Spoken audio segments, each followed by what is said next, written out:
Alors bonjour à tous et bienvenue dans ce nouveau podcast. Donc aujourd'hui nous allons parler de l'importance de la souffrance. Donc bien entendu c'est primordial de ne pas se laisser souffrir et de réagir quand vous ressentez de la souffrance. Mais ce qui est important aussi c'est de comprendre cette souffrance et de lui donner une valeur. Bien entendu beaucoup d'êtres humains vont faire en sorte d'éviter la souffrance. Nous sommes ainsi programmés à éviter la souffrance parce que je pense que c'est un mécanisme de survie. Cependant, ce qu'il faut comprendre aussi, c'est que la souffrance est une bonne chose dans la mesure où vous pouvez vous dire que la lecture de la souffrance peut se faire différemment. Ça veut dire que si vous souffrez, ça veut dire que c'est vraiment vous. Ça veut dire que vous êtes dans quelque chose qui vous est essentiel. Ça veut dire aussi que vos besoins n'ont pas été respectés et que donc prendre conscience de ces besoins-là va vous permettre de les satisfaire, d'aller plus loin, de voir les choses différemment. Donc dites-vous si vous souffrez, cool, je suis en vie. Et ça, c'est important. Parce qu'effectivement, si vous avez de la vie en vous, ça veut dire que tout n'est pas perdu. Ça veut dire qu'au contraire, vous avez tout ce qu'il faut pour être heureux. Donc c'est une première façon de voir la souffrance qui va être une façon positive de voir la souffrance. Une autre façon, c'est de se dire, ok, si je souffre, c'est que j'ai quelque chose à travailler, c'est qu'il y a quelque chose en moi qui réclame de l'attention. Au lieu de fuir cette souffrance, prenez un temps et un temps certain pour regarder cette souffrance en face. Ça veut dire que si vous déprimez, vous devez vous poser, vous devez regarder votre souffrance en face pour comprendre ce qu'elle exprime, d'où elle vient, pourquoi elle est là, et ce qu'elle veut vous dire, et quel changement vous devez faire pour atteindre un autre état. Donc en fait, la souffrance est une occasion de changement. C'est une occasion à saluer, une occasion d'évolution, une occasion aussi de se dire cette souffrance n'aura pas servi à rien, je vais en faire autre chose. Et en fait, on a le choix d'en faire quelque chose précisément. Vous avez à tout instant le choix de vous dire cette souffrance va m'apprendre quelque chose, cette souffrance doit être analysée, cette souffrance va faire en sorte que ma vie sera mieux. En fait, généralement, la vie est super bien faite. Contrairement à ce on pense qu'on souffre à répétition et qu'on souffre pour rien. Ça, c'est quand ça n'a plus de sens. Au contraire, vous pouvez choisir de chercher un sens. Si vous trouvez un sens à cette souffrance, ça va déjà vous apaiser et ça va faire en sorte que vous allez évoluer. Ça veut dire que vous allez comprendre que votre vie vous met dans une situation qui est une situation non résolue, qui vient du passé. La souffrance, généralement, est le signal que en vous, ça fait écho. Alors, à quoi est-ce que ça fait écho? Donc, votre situation fait écho à une ancienne situation éventuelle. Vous avez peut-être déjà vécu ça dans le passé. Et du coup, il y a quelque chose qui a été non résolu, qui est donc, du coup, à résoudre maintenant. C'est une occasion formidable de vous délester d'un poids, de vivre différemment, de vivre plus léger, de vivre dans autre chose. Quand vous n'êtes pas connecté à vous, évidemment, vous allez avoir plus tendance à reproduire quelque chose du passé qui ne vous convient pas. Donc, ça veut dire que cette souffrance signale aussi que vous êtes dans une situation qui ne vous convient pas, où vos besoins n'ont pas été respectés, où vous ne vous êtes pas suffisamment aimé, vous ne vous êtes pas regardé en face. Donc, la première étape, effectivement, pour essayer de s'aimer soi, c'est de se regarder en face, de se regarder sans jugement, de s'accepter tel qu'on est, de revendiquer même le droit à l'imperfection. Pourquoi revendiquer ce droit-là? Le revendiquer par rapport aux autres, mais par rapport aussi à soi-même. Pourquoi revendiquer ce droit-là? Simplement, vous ne pourriez pas vous accepter pleinement dans ce que vous êtes si vous n'acceptez pas vos parties sombres, etc. C'est-à-dire les parties de vous que vous détestez ou que vous aimez moins, tout simplement. Oui, c'est important de s'aimer avec toutes ces parties-là. Pourquoi? Parce qu'à ce moment-là, à partir du moment où vous acceptez vos défauts éventuels aussi, vous acceptez d'être pleinement vous, vous acceptez de déplaire aux autres et de vous déplaire éventuellement à vous, sans que ça soit un problème, parce que vous savez que vous pouvez continuer de vous aimer, surtout avec vos défauts. Effectivement, l'amour commence vraiment à partir du moment où on aime les défauts de l'autre, où on aime ses propres défauts. À ce moment-là, vous avez beaucoup plus de choix. Vous avez la possibilité, effectivement, d'aller vers la vie avec une certaine légèreté, en vous disant, ok, si on ne m'aime pas, c'est pas grave. Si je ne m'aime pas, c'est pas grave non plus. Ça veut dire que je peux continuer, même si j'échoue. Ça veut dire que je peux continuer avec moi-même comme étant mon meilleur ami. Oui, je suis tolérant avec moi parce que je me respecte aussi dans mes défauts. Je sais que je ne réussirai pas tout. Je pars de ce principe que d'office, je vais me planter dans certaines étapes de ma vie, que d'office, je vais souffrir, que c'est inévitable et que donc souffrir veut dire aussi que j'aurai l'occasion d'apprendre des choses. Et ça, c'est génial. Donc oui, je salue mes efforts, même s'ils ne sont pas suffisants, même si je n'arrive pas à avoir tel ou tel résultat. Ce qui est intéressant, c'est de se dire, ok, j'ai osé le faire, j'y ai été, je me suis autorisée à être moi, et même si ça me plaît pas toujours, même si je sais que je voudrais changer telle ou telle chose chez moi, je peux, en le décidant justement, changer plus et trouver beaucoup plus de panels possibles, d'actions, de comportements possibles, parce que je ne suis pas juste enfermée dans une définition. Je ne suis pas obligée d'être la fille gentille tout le temps, qui a été éduquée par ses parents, qui devait dire merci et amen à tout par exemple. Quand on a une éducation super rigide, on peut s'en défaire justement en choisissant de devenir aussi. Parfois c'est d'autres personnes qui ennuient les autres, parfois c'est d'autres personnes qui nous ennuient nous-mêmes. Donc on n'a pas besoin d'avoir une liste surface, on a besoin simplement d'être soi et on sait simplement qu'en étant une bonne personne parce qu'on l'a choisi, on peut continuer de choisir du coup réellement dans chaque situation. Je choisis de t'aimer mais seulement parce que je choisis aussi éventuellement de ne pas t'aimer. Donc à ce moment-là, je suis pleinement libre de mon choix et à ce moment-là, je vais vers toi avec l'envie vraiment de te découvrir et de te donner. Je ne suis pas dans une attente de quelque chose, je suis plutôt dans le don gratuit et simplement si je le veux. Donc dans ce cas-là, je peux aussi t'autoriser à être en relation avec moi tout simplement parce que tu peux refuser aussi la relation, tu peux aussi ne pas m'aimer. Et dans le cas où ça arrive, je comprends que simplement ce n'est pas possible pour toi ou que tu as décidé autre chose que moi, tout simplement. Et dans ce cas-là, je peux l'accepter plus facilement. Je peux l'accepter plus facilement parce que je m'autorise ce choix-là aussi. Donc je vais dans la relation différemment. À ce moment-là, la vie change. À ce moment-là, effectivement, nous avons beaucoup plus de choix. Je ne cherche plus à combler mes besoins à travers l'autre.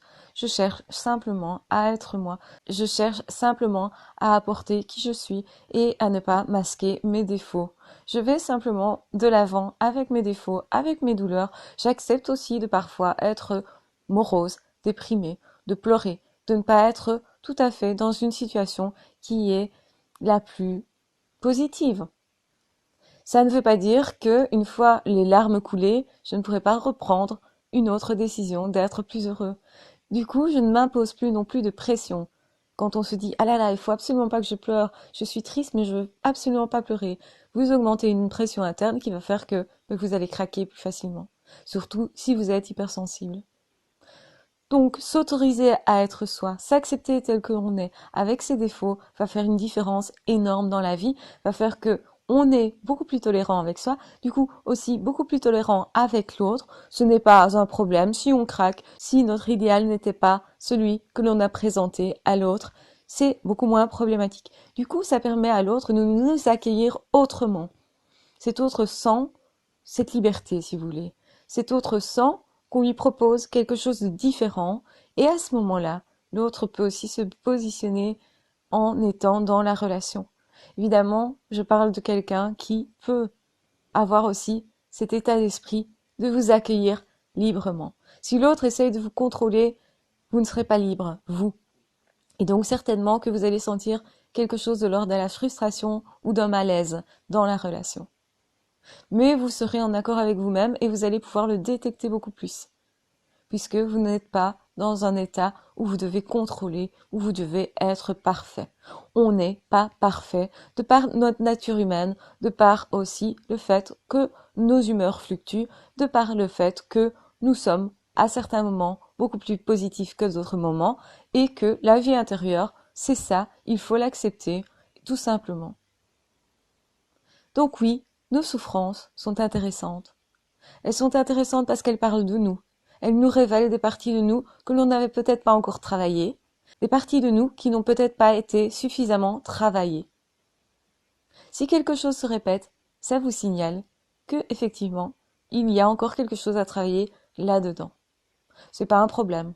Ça ne veut pas dire que vous n'avez pas fait votre deuil passé, ça veut dire que vous avez avancé et que vous en êtes là aujourd'hui. Il n'y a pas de jugement à faire. Il n'y a pas à se dire « Oh là là, je suis encore en train de penser à cette histoire du passé et ce n'est pas encore résolu. » Ce n'est pas grave. Notre cœur n'a pas d'âge. Donc, résolvez vos problèmes au fur et à mesure de votre vie en fonction de vos possibilités. Ça aussi, c'est s'aimer soi. Ça aussi, c'est être tolérant avec soi-même. Et si vous faites ça dans cette optique-là, vous allez aller dans la vie beaucoup plus sereinement. La vie est passionnante. Pourquoi? Parce qu'elle vous permet justement de résoudre au fur et à mesure de votre vie tout ce qui n'a pas été résolu dans le passé. La vie est formidable parce qu'elle vous remet précisément là où vous en êtes, là où vous devez avancer. Saluez cet effort-là. Cette souffrance-là veut dire que vous êtes en vie. Cette souffrance-là veut dire que oui, vous êtes en train de vivre quelque chose d'intéressant. Même si c'est souffrant, même si c'est pas tout à fait sain, peut-être c'est pathologique, peut-être que vous êtes en relation avec une mauvaise personne, peut-être que vous vous êtes laissé faire, peut-être que vous avez échoué dans quelque chose. Et c'est pas grave, nous échouons tous.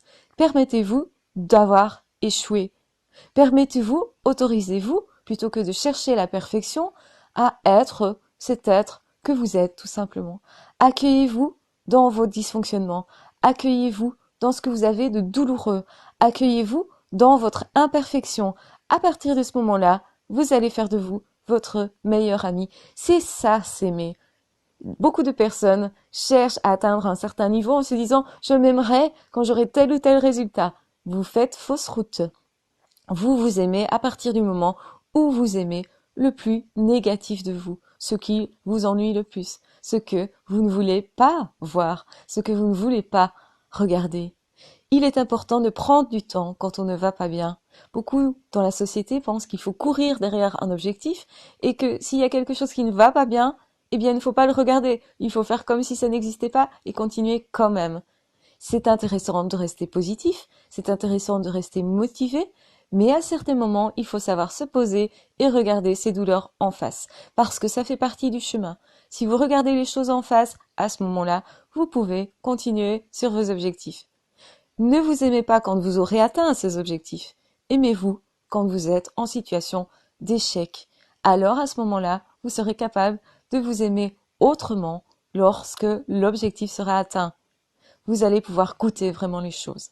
J'espère que ce podcast vous sera d'une utilité vraiment capitale.